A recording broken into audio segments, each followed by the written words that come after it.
अण्णांकडे एवढी माणसं नव्हती. आणि ह्याच्यामध्ये परत ह्यांनी काही चुका केल्या की त्याचं राजकारण नाही करायचं.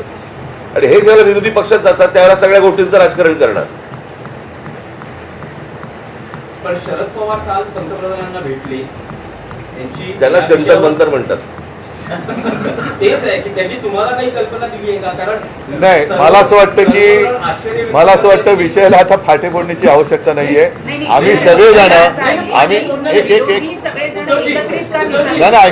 ऐका मला बोलू तर द्या. मला बोलू तर द्या. माझं म्हणणं काय आहे की जसं आज मी आणि राजा एकत्र आलेलोच आहोत, त्याच्या आधी सुद्धा मी सगळ्यांना आवाहन केलेलं आहे की ज्यांना देशाच्या भविष्याविषयी चिंता आहे.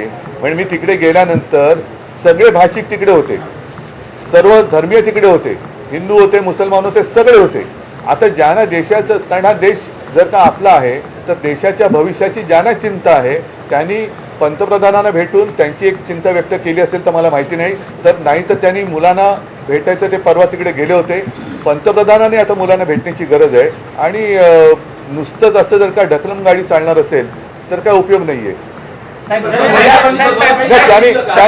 नाही, आता आपण जे म्हणालात, आम्ही रविवारी मोर्चा जाहीर केलेला आहे. तर रविवारी जर का पवार साहेब येत असतील, अगदी नरेंद्र मोदी येत असतील, देवेंद्र फडणवीस येत असतील, येऊ द्यात. विरोधी कशाला?